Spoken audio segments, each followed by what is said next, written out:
All right, everybody, it is Friday, TGIF, May 29th. Kind of a whipsaw action day today. Market was down for most of the day, but late.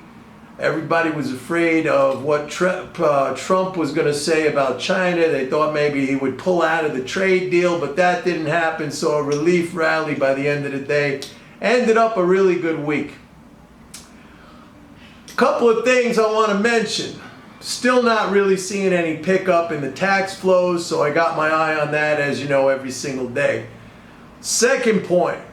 Now I've been talking about this, the contraction in credit card and revolving credit loans. This is important because, you know, people use credit cards to spend. When you see loan metrics, that is the dollar amount outstanding, when that goes down, there's only one way to reduce debt. It has to be paid back. That's what erases the debt. So we have seen now, this is the 11th week in a row that we have seen a contraction in credit card and revolving credit loans. Credit card and revolving credit loans. So this is indicative, it suggests, and the data bears it out, that people are paying down their debt. They're not, you know, whatever money's being sent out by the government, and we know that, you know, that's been piling up in bank accounts. You could see bank deposits at record highs.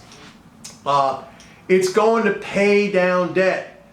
So this is an indicator to see, hey, is spending coming back? Is demand coming back in the economy? So far, I cannot point to this and say, hey, look, here's evidence that in fact is happening. No, the opposite is happening. But a new development has entered the picture. Now, remember, I always talk about, you gotta, you know, in this game, you gotta be like a detective. You gotta look for clues to point you in the right direction as to what's happening with basic conditions in the economy. So you got to look for clues. You're constantly, like when everybody else is looking at the government released data from 30 days ago or a quarter behind, you know, you got to try to be looking ahead. You got to be looking for clues that are going to provide you with information about what conditions are going to be like, not what they are right now, but what they're going to be like.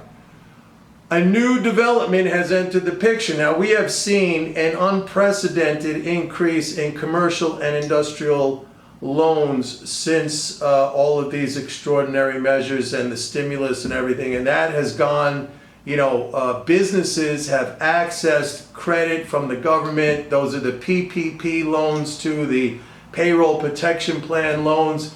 So there has been like an enormous increase in those commercial and industrial loans. However, in this last week, we saw the biggest contraction in history, 44.5 billion contraction in commercial and industrial loans. Now, why is this important? It's important for reasons I explained a minute ago, having to do with households.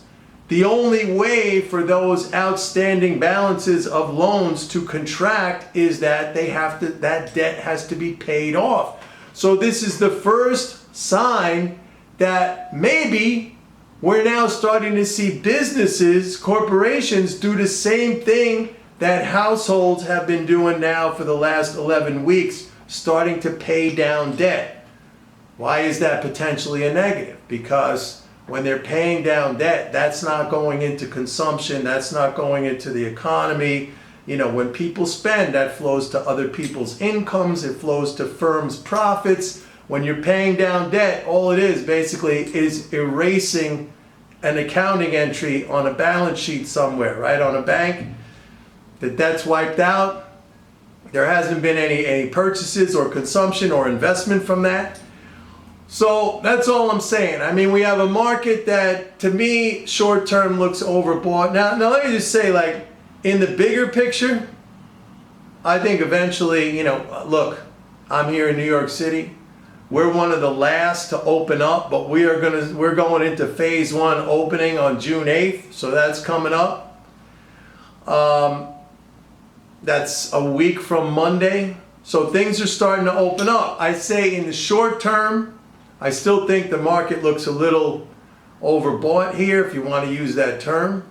I think in the bigger picture, as the economy starts opening up more and more, and you have some of the bigger population centers like here in New York or Los Angeles starting to open up, then you're really going to start to see the evidence in the data, for example, the tax flows that I've been talking about. But right now, I think a little defensive stance on the market is warranted.